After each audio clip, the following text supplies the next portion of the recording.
大家好，欢迎来到 Mandarin Corner， 我是艾琳。在我们频道中呢，我们邀请过几位来自西方国家的外国友人，来分享他们在与他们中国伴侣的交往过程中所体验到的中西文化差异。那今天我们就转换一下视角，由一名中国女性来分享她与她的英国先生的爱情故事，以及她所体验到的中西文化差异。那下面我们就有请她来跟大家打个招呼吧。Hello， 大家好，我叫 Jane， 来自桂林阳朔。你目前跟你的先生是长期居住在哪里的？我们现在都是住在阳朔，在这边定居了吗？目前是因为刚有了宝宝嘛。哦，那你有了宝宝之后，现在有工作吗？目前没有，但是呢，我也想多做一点事情，而不是整天都围绕着小孩转嘛。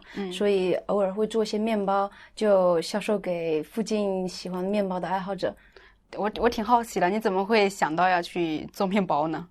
首先是因为我先生他想吃面包，我们在这边的面包他说都不好吃，都是非常的甜，然后我就想着能做一款他想吃的，就从那儿开始试着去做，然后他觉得还挺好吃的，然后身边的朋友也喜欢，所以就慢慢发展了。是他教你怎么做的吗？我在网上找的，他也是帮我在网上找的视频。我一开始以为是他教你怎么做他们那边的面包。没有，他其实也不太会烹饪或者是厨艺之类的，所以也算是一款倾注了爱心的面包嘛。是的。那你们在有宝宝之前，你们是从事什么工作呢？在有宝宝之前，我是做户外教育工作的，大概是8、9年级这样的学生，到户外去体验各种不同户外运动，然后增进他们同学之间的感情。你先生也是做这一行之前？之前他也是带别人攀岩滑皮划艇骑自行车。他是怎么来到这里的？他刚开始来是因为在网上看到中国的一个户外公司在这边招人，然后他就过来了。我们也是因为这样才认识对方的。具体是怎么邂逅的呢？我们都是从同事开始，然后过了1年之后我们才在一起的。是从什么时候开始你们俩发现互相喜欢的？可能第1年结束，我发现这个人很有意思，也很有趣，然后他也在追求我，所以当时也在考虑。他怎么追求你呢？发信息给我或者是打电话之类的。他有没有跟你说你的哪一方面吸引到他了？他就说我很漂亮，性格也特别好。那反过来，当时你是被他什么样的一个性格特质所吸引呢？我觉得他比较关心人，也很有责任心，因为我们做户外这一行业，你对小朋友又特别有耐心，也要有一定的责任心，你才把这个事做好。你们在一起有多久了？我们在一起有差不多7年了。你还记得在交往初期的时候有没有发生什么有趣的事情？我们刚开始在一起的时候，我去那个员工宿舍去跟他一起看电影嘛，然后我每次都是要玩到大概10点多钟，我妈妈就会发信息或者打电话给我，什么时候回家呀？他就不能理解，我都已经24岁了，为什么我妈妈对待我还像对待14岁的小女孩一样？那你觉得你妈在那个时候打电话给你是在管你吗？有，当时会有，但是呢，我也能理解，她也是担心我在外面万一出什么事儿呢。那当她跟你提出这个疑问的时候，说你为什么要听你妈妈的，你当时是什么样的一个感觉？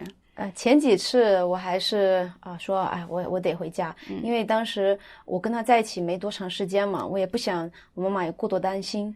我们在一起有一段时间之后，有一次他就跟我说，为什么你就不勇敢一点跟你妈妈说我今天晚上我不回去了。然后我真的就这样跟我妈妈说，我妈妈就回答说好。其实是我没有迈出那一步跟我妈妈说，因为在中国的教育里面都是不敢叛逆或者是违逆父母的话。对。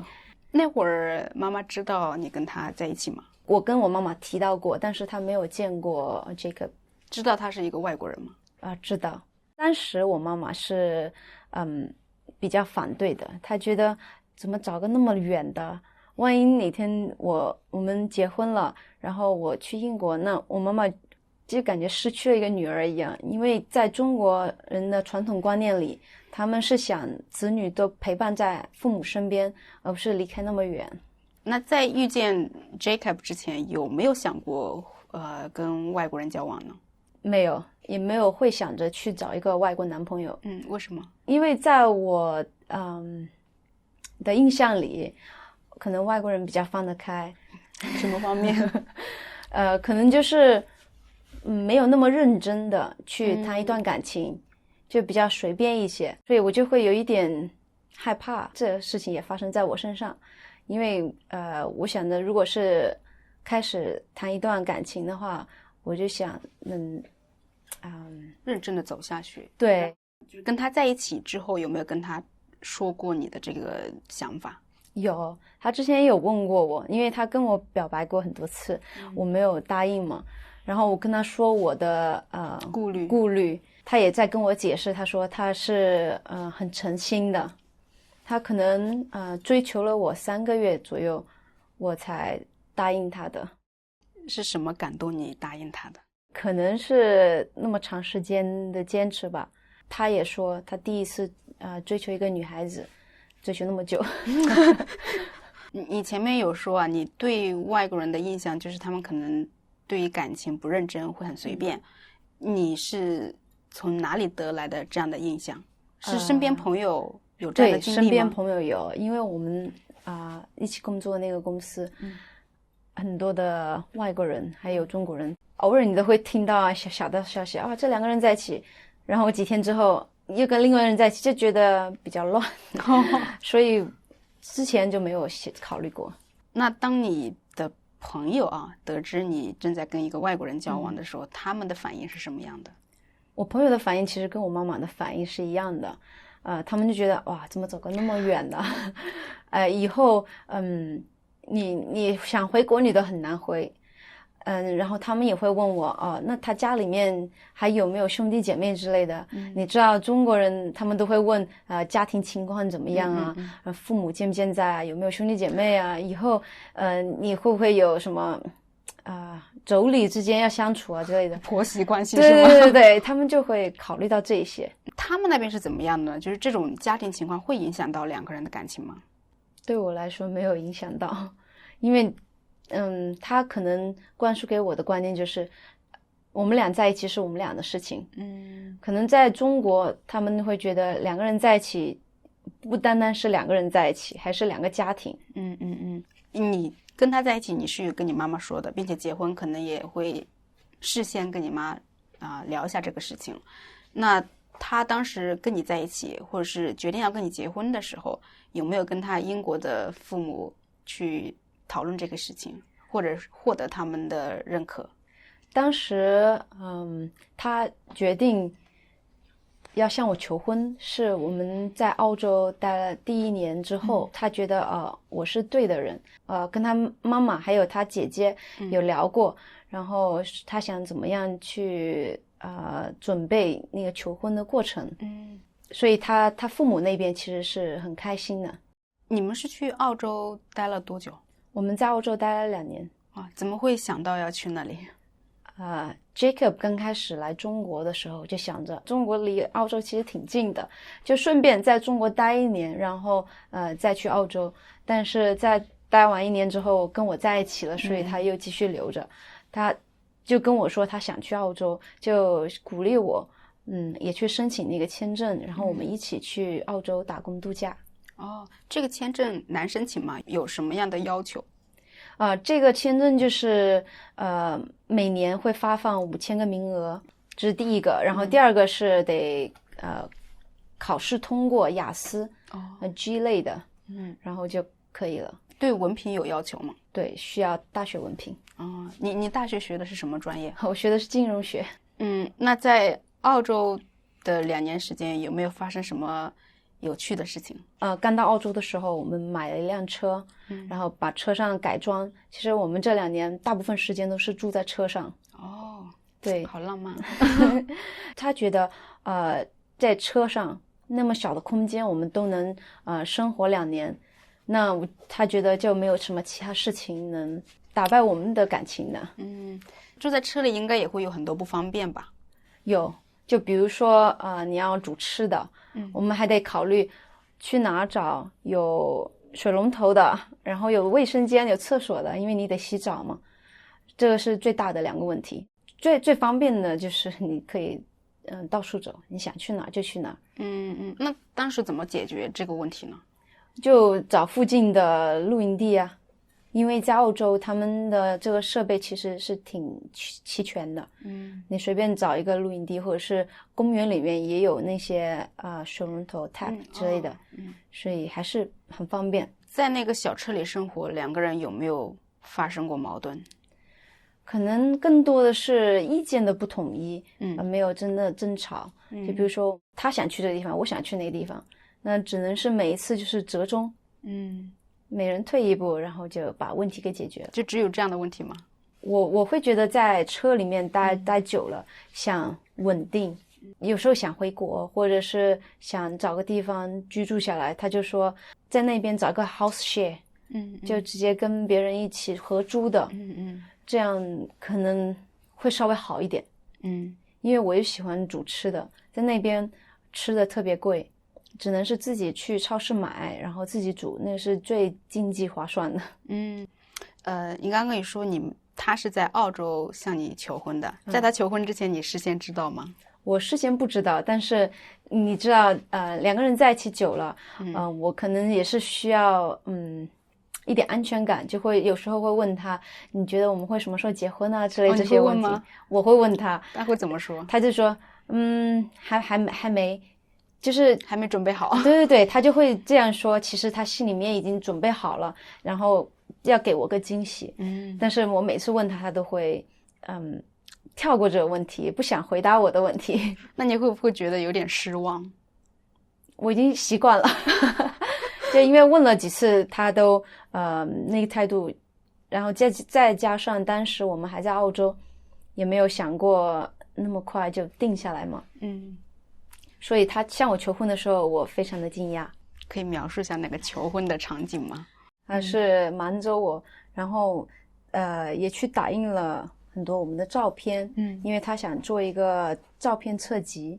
然后他求婚的时候我就摸到他后面有印东西，我说这是什么？他说这是送你的礼物，因为那一天刚好是那一年的最后一天嘛，刚好也是我们的纪念日，我以为就是送给我的礼物。然后我打开看了之后每一张然后下面都有一些小评语之类的，或者是几句话。然后我看到最后说我有个问题想问你，我就问了这是什么问题？然后他就说你可以嫁给我吗？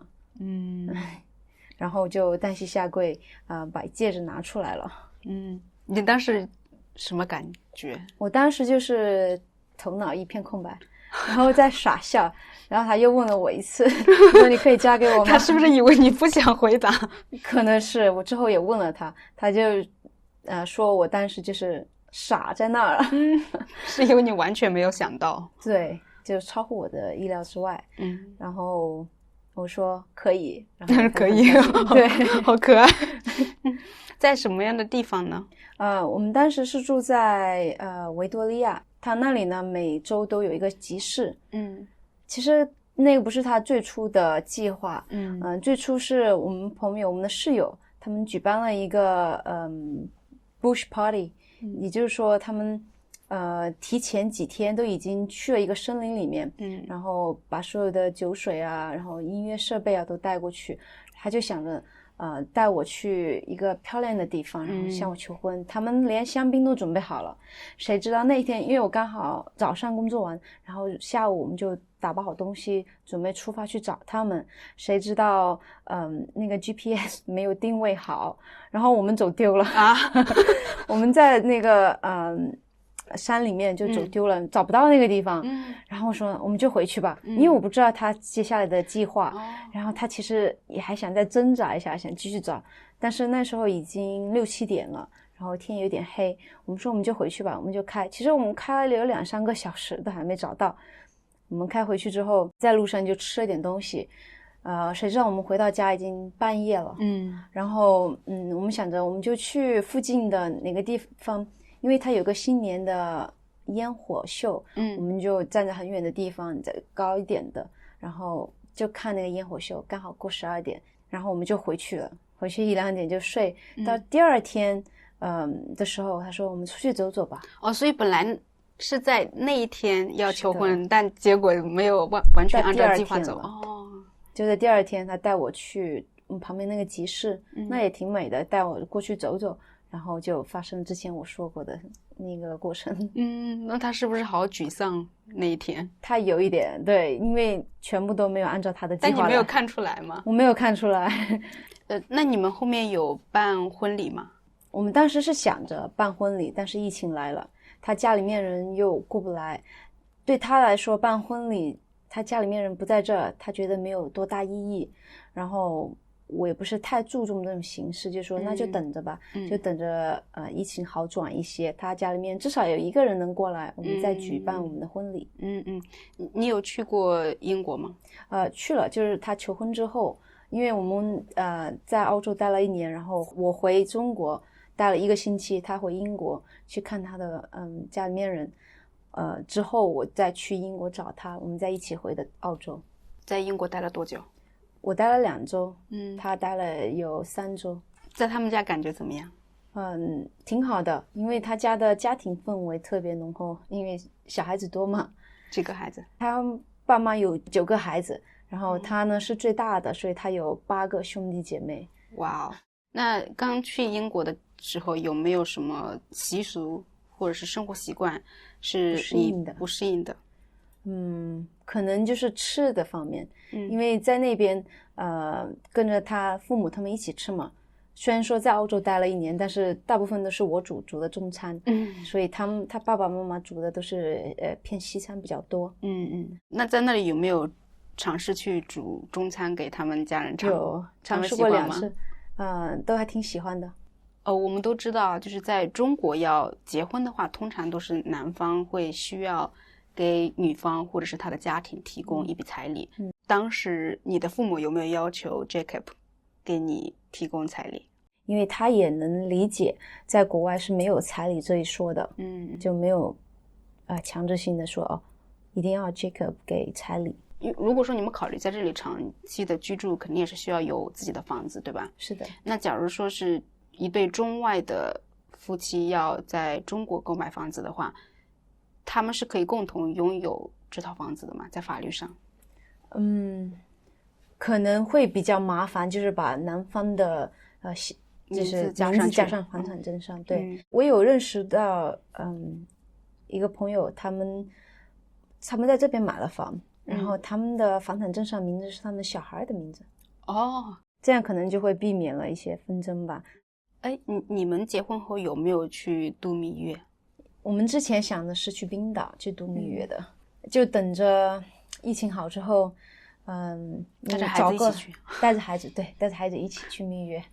可以跟大家说一下我们在中国有没有度蜜月这个传统？很多家庭其实是有度蜜月这个传统的。我也有朋友，就是中国的朋友，他们结婚之后就去拍婚纱照，可能在国外是没有的啊。他们没有婚纱照吗？他们不是说提前拍的在国外他们是结婚的那一天，然后摄影师帮拍的照片，那个才是他们的婚纱照。然后在国内呢，你是提前2个星期或者3个星期去某个地方去拍，然后顺便把蜜月给度了。像我朋友就是去厦门去拍婚纱照，然后顺便把蜜月给度了。那你们有拍婚纱照吗？也没有。有没有打算拍？我们其实是想着婚礼的时候然后拍，因为我不喜欢那种比较死板的摄影师告诉你怎么样摆动作，对，摆动作笑你觉得累了一天，然后拍出来那个照片其实也不是特别自然，很多朋友都说是压箱底的照片。你们是在国内领的结婚证对吧？是的。麻烦吗？其实也不麻烦。首先就是他需要去使馆弄一个单身证明。就证明他在国外没有结婚，就是犯重婚罪嘛。然后我这边呢就提供什么身份证啊、户口啊，好像也就这2样没了。然后他的护照、他的单身证明，然后有带英文的资料翻译成中文，然后就去打证就行。这个要多久？准备材料到我们拿证，1个多星期这样。办这个结婚证需要花钱吗？倒还没花钱，花的钱是帮他翻译的。就是一打到结婚证之后，他就有这个资格可以申请配偶签了，是的，对吧？因为当时我们从澳洲回来，他只有30天的旅游签在这边停留。如果我们没有拿到结婚证，他是不能在这边常待的。那这个签证它能够允许他停留多久？在我们这个范围内是1年签。我有听朋友说，在重庆那边是6个月一签，所以每个地方的政策不一样。对啊，那这个签证过期了之后呢？就重新再去续签就行。麻烦吗？不麻烦，就是准备一样的材料，然后还有申请什么表格，然后再去桂林的移民局那边去申请就行。据我所知啊，就外国人来到中国居住的时候，他是必须要去当地的派出所登记的。他拿到这个配偶签也是同样的需要去登记吗？对，他需要登记，因为你住酒店，他就会把你登记在册。自己的房子，我还得拿着房产证，然后去派出所，去证明他是住在这儿的。这个签证能允许他在中国工作吗？这个签证是不允许工作的。那么这个签证是能够让他享受国内的医保吗？不行，医保是只能针对有工作签证的人。像 Jacob 现在呢，我是帮他买就商业险。他也可以买到我们这边的保险吗？可以买商业险，类似于意外险的那一种。外国人如果说跟中国人结婚之后，他们以后有没有可能是办到我们的户口？他们能拿到的是一个外国人永久居住证。就是相当于绿卡，但是要办那个绿卡还是挺麻烦的。中国每年颁发的好像只有1000个名额。那你们有考虑过去申请吗？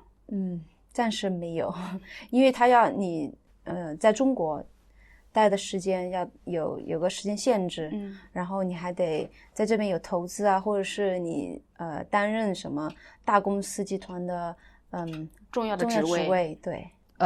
Jacob 现在会说中文吗？会一点点，他听力其实挺好，就是我们的对话放慢速度，他还是勉强能跟得上。但是呢，他不会表达出来。有学习过吗？我教了他一点点。他没有去学校学过，或者没有自己自学吗？因为我们俩沟通基本上都是用英文沟通。那你觉得外国人有必要学中文吗？如果在中国生活的话？我觉得还是有必要的，这样他不会太依赖于我，如果是去办各种事情。会觉得麻烦吗？就是有一些事，基本上很多事情都应该是需要你去处理跟沟通。会有一点，但是我尽量去帮他，需要帮忙的话尽量去帮他。我们在澳洲生活的时候，多数是他去处理，就是我们的角色反过来，所以我能体会到那种感觉。所以他在中国，他实在不愿意学，或者是没有信心去学的话，我也不能逼着他去学。他觉得中文难吗？他觉得中文很难，有很多的不同的声调啊，然后发音一样的，却有几个不同的意思。他说我哪知道是用哪一个呢？好可怜。你们是跟妈妈住在一起的对吧？对，我们目前是跟我妈妈住一起。那他跟你妈妈沟通有障碍吗？因为我妈妈也会一点英文，所以特别是在我坐月子或者生宝宝那段时间，他们俩沟通还会多一些。就到现在，他们都是说该说的话，也不会说很有深刻的交流之类的。那你们在一起交往的过程中啊，有没有什么中英文化差异是你注意到的？其实有很多个方面嘛。毕竟我们是教育还有文化背景都不一样。首先的一个是我们的语言障碍。虽然说我们现在都能正常的交流沟通，但是还是会，我在表达英文的时候，可能有时候会词不对意。比如说你很着急去做一件事情，然后我表达的不对，然后他理解的是另外一个意思，你就会有一点着急。生活上呢，生活习惯上有没有什么不同的？最明显的不同是，我们晚上睡觉，他都喜欢把空调调得特别低，我都觉得好冷啊，他说的特别舒服。所以这就是有一点点的不同，每次都说你能把它调高一点吗？我很冷。然后它也很热是吧？是。那怎么解决这个问题？只能是找到两个人，他不是特别热，我又不是特别冷，只能是找到一个平衡状态。你们这个最佳温度是多少？大概27。27算高的嘞。是吗？可能我们家的空调比较冷。还有一个就是中国人特别喜欢喝热水。就不管你是生病啊，或者是不舒服啊，多喝热水就好了，这是中国人的习惯。然后对 Jacob 来说，他不需要热水，但是他不舒服的时候，我老是会跟他说多喝点热水。我们的观念还是觉得你喝热水就自然而然会好了。对，但对他来说不要脱水就行了。像他喜欢吃冰块，特别夏天。冰块。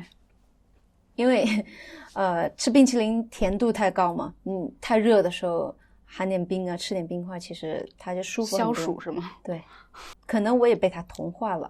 然后现在我也喜欢喝冰水。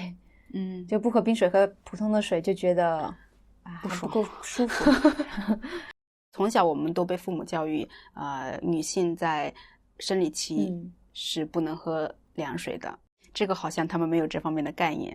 对，他们没有。刚开始我们在一起的时候，我会说我不想喝冰水或者吃冰淇淋，他会问我为什么。然后我说我来例假，他说来例假你也可以吃冰的东西，也可以下水游泳之类的。他是问你为什么，你当时有没有给他解释？我就说是很多人都这样说。他说你不能说很多人这样说你就认为是对的。可能医生也会这样建议你不要喝，但是我也解释不出个所以然。那你后面是怎么样接受了他的那一套理论呢？就吃了冰东西或者是生理期下水也没有什么特别的反应。可能会很多人会说等你老了你就知道了。对，但是我觉得大部分人喝凉水会有反应的吧，反正我会耶。就是我会拉肚子吗？不是，会痛啊。饮食方面呢有不同吗？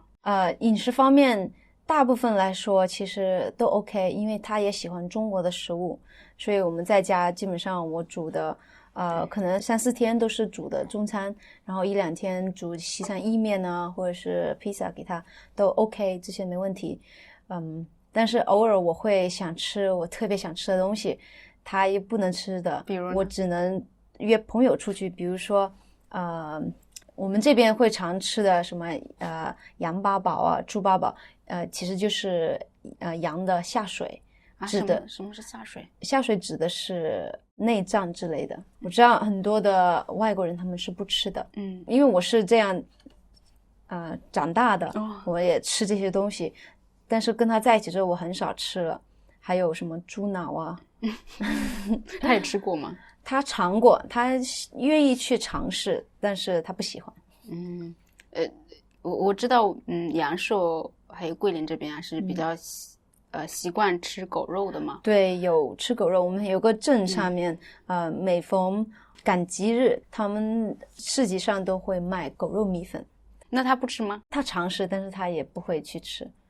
好像很多人是蛮排斥吃狗肉的，特别是你有养狗。你就会不会想着去吃。我偶尔吃，但是我不会想着去吃。他在这里这么久，我想应该也会对我们的文化有很多不理解的地方啊。比如说清明节去扫墓，我也跟他解释了这是我们的习俗，就会去拜访先人，然后清理一下坟墓，这个他能理解。然后但是烧香烧纸，然后放鞭炮，他就不能理解，因为他觉得放那个鞭炮还有烧那个香造成非常大的污染，而且我们放了鞭炮之后，那些塑料袋啊，然后鞭炮留下的那些红色的纸都会留在那儿，那没人去清理的。虽然说它会慢慢的腐烂掉，但是那个塑料袋是不行的。发生过特别有趣的是前2年我们去扫墓，他就看到我亲戚朋友都留下那些红色塑料袋，你去买东西他们都会给个塑料袋嘛。对对对，他们就留在那儿，他就说你们留在这儿它也不会化解，也不会怎么样，就是污染环境，他就把它带回，说扔到垃圾桶，也不是说带回家。然后我家里面人呢就会觉得比较忌讳从坟墓那边带回家的东西，他们都会觉得是不好的。对，所以这是他不能理解的。那当时你的亲戚们看到他这样的行为，他们是什么反应？他们就觉得很奇怪，但是他们也理解，就是外国人的想法是不一样的。还有一件事是，因为我们在这边买了一辆二手车嘛，是我表姐夫帮我一起去选的这二手车，买了之后他就告诉我你最好还是拿柚子水去清理一下，也不是说真的是去擦干净，而是说把不好的东西给去掉，因为你也不知道前一个车主他做了什么，或者是发生了什么交通事故。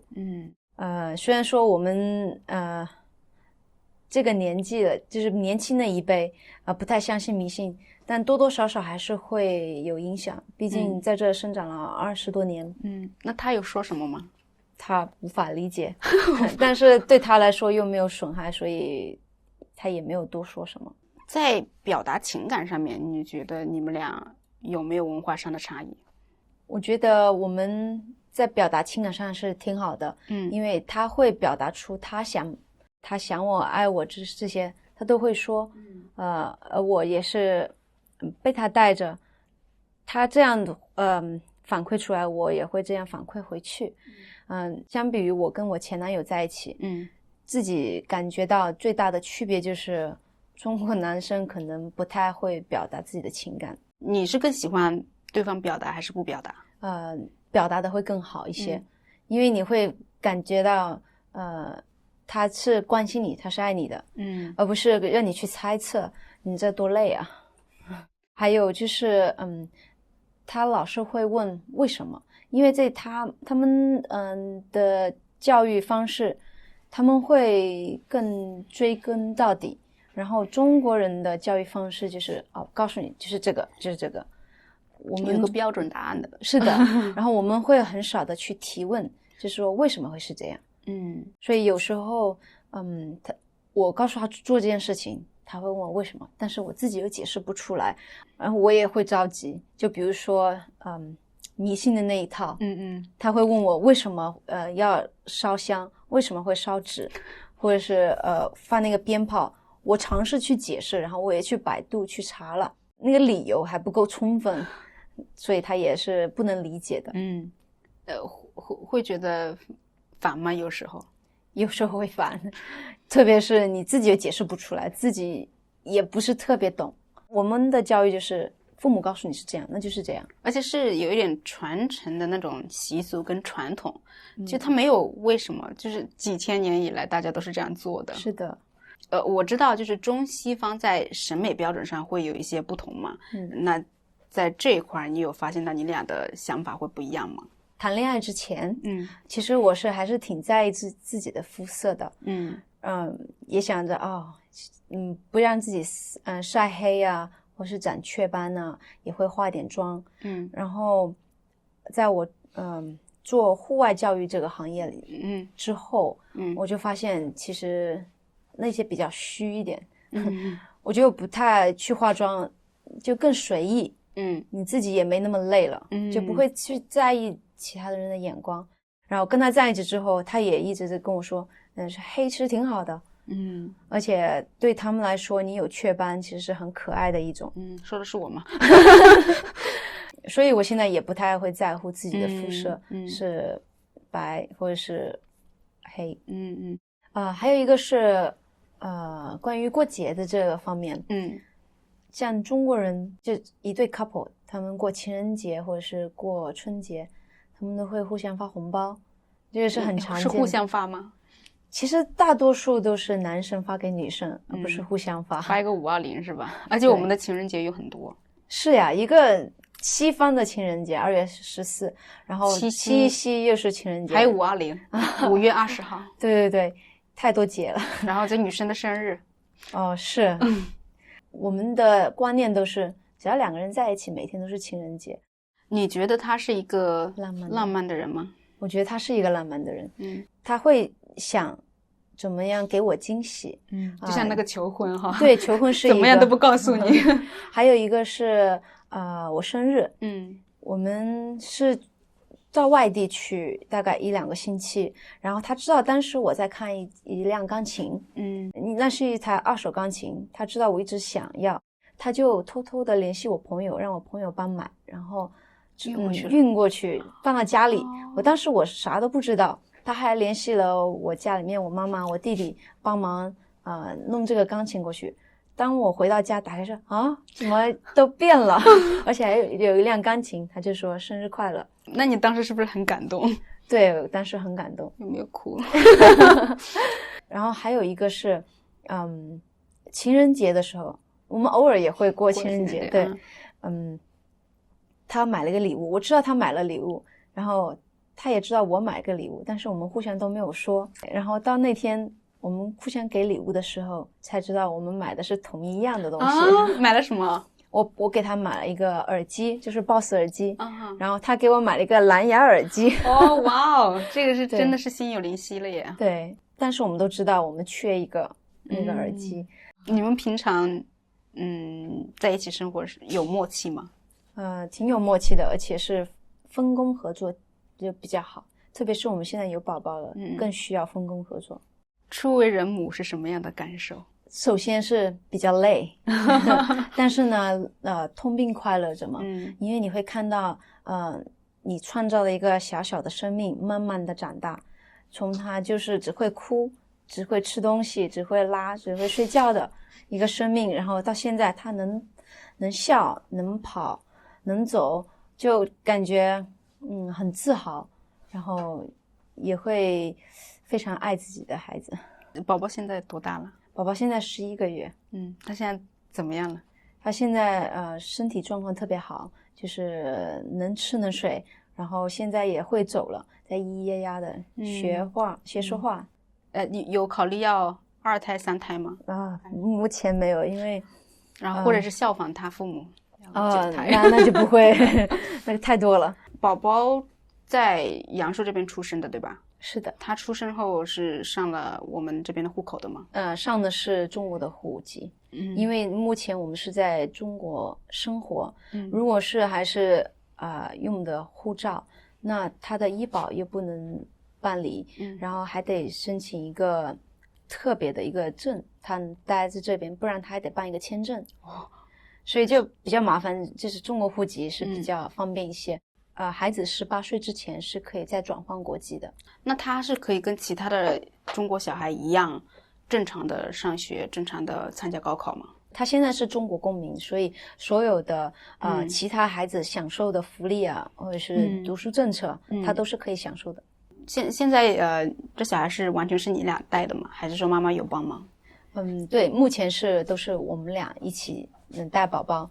妈妈也想帮忙，但是Jacob 他的观念就是应该是我们自己的责任，而不是我妈妈的责任。可能偶尔我们忙的时候，我妈妈可以照看10到20分钟，半个小时。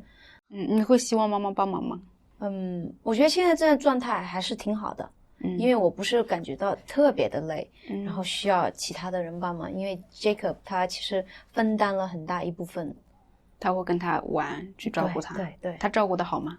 挺好的，因为他有很多的兄弟姐妹，所以他有很多的经验。对对对哈，他是老大。对。那他会跟你分担家庭的家务活？烹饪这些基本上是我做。然后之前呢他都会帮忙洗碗之类的，然后现在有宝宝了，都是吃完之后他就带着宝宝，要不就是喂他或者是陪他玩呢，或者带他洗澡啊之类的，然后我就收拾，他也会帮洗衣服啊，其实大家都是分工合作的嘛。好，非常感谢 Jane 给我们分享了她在这段跨国恋当中所体验到的中西文化差异，以及她初为人母的感受。